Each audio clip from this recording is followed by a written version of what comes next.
Because if, in fact, there are substantial earnings yet to come in future quarters, that might explain why the stock market has not reacted as strongly.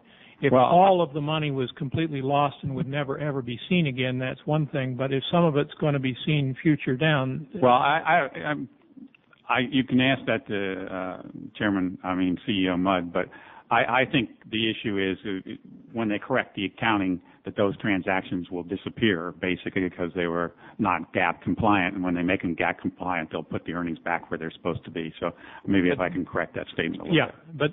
But the thing I'm trying to find out is were their earnings, if they were improperly allocated or improperly apportioned, obviously that's not GAAP compliant, and obviously that falls under... Well, as I understand it, that $11 billion restatement is a net number. It's a net number. Okay, that's what I'm trying to find out. The future earnings will be depending on what they do in the future, basically. Yeah. Okay. Because they're going to be keeping their books by GAAP, and now they've lost most of their hedge accounting. We'll see a relatively volatile set of earnings in these companies. I see. But that's the point I had not had before. The $11 billion is a net number. It's my understanding, yes, Senator. I see. Okay. Thank you, Mr. Chairman. Senator Schumer. Thank you, Mr. Chairman, and thank you, witnesses. I have some real concerns here. Obviously, there have been some misdeeds at Fannie and Freddie. I think a lot of people are being opportunistic, taking those and then throwing out the baby with the bathwater, saying let's dramatically restructure Fannie and Freddie when that is not what's called for as a result of what's happened here. First, I want to ask you, Mr. Lockhart, the new administration at Fannie and Freddie have taken some real reforms, including the $400 million settlement. Do you think what they've done is good, and do you think it's adequate?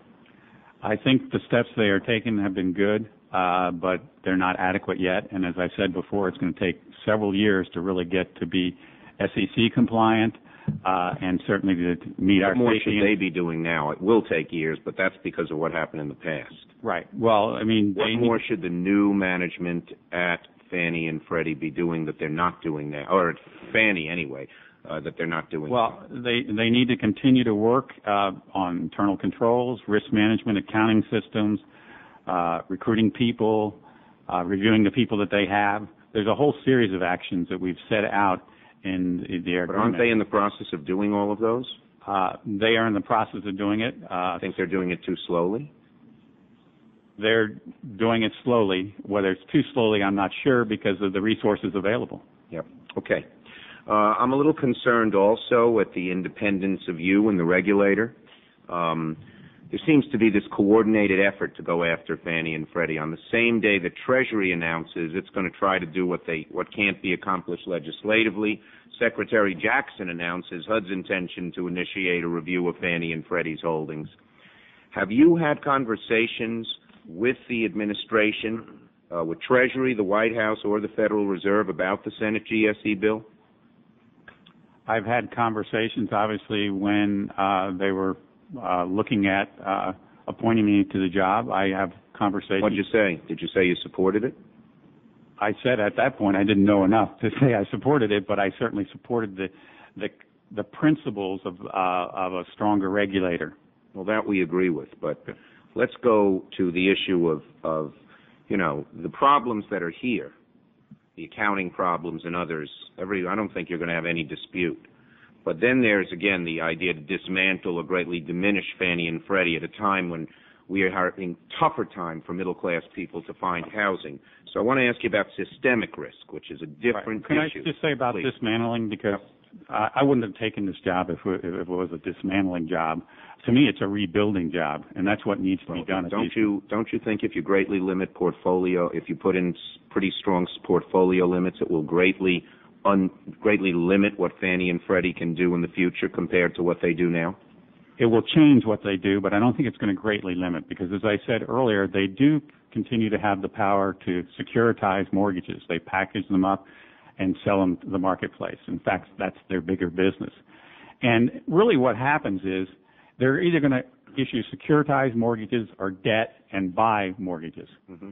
And to the investor, they can make the choice of which they want. And at the moment, let me ask you this: have you had specific conversations with Treasury, White House, Federal Reserve about systemic risk?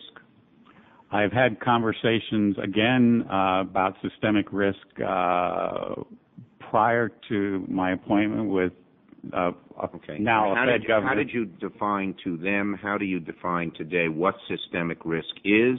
And do you think Fannie and Freddie, in their present status, contribute or possibly create systemic risk? I do believe that they create systemic risk. OFAO put out a report 3 or 4 years ago that gave some scenarios of how that could be created. How do you define it?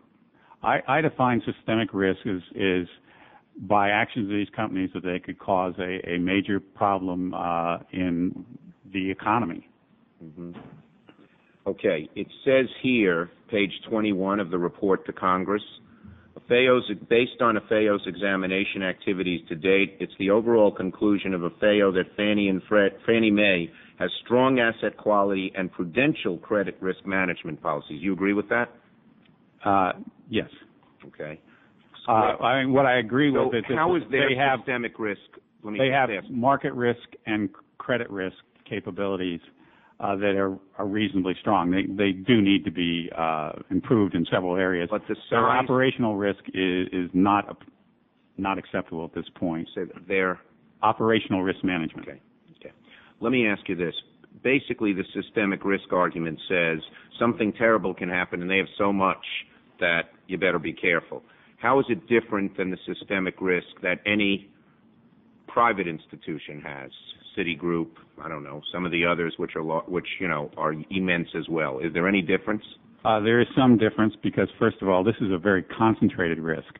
Citibank is a very diversified financial institution. This is all concentrated really in one market. Mm-hmm. And they have a tremendous market share, 40% market share. Is it a more stable market than many of the other markets the financial institutions are in? Housing goes up and down. Interest rates go up and down, and those are two of the real drivers here. So I think, as I was saying earlier, you're going to see these companies' earnings be very variable, move a lot, volatile in the future. But generally, it shows it's not totally stable. But generally, the market therein is regarded as one of the more stable risks by investment grade, by interest rates. Well, I think if you're referring to the credit quality of the borrowers and the asset coverage, that is more stable than some of the other investments. But one of the things that's happened in this market from time to time is they've done transactions that create risk. And so could a private institution. And private institutions have, yes. Thank you, Mr. Chairman.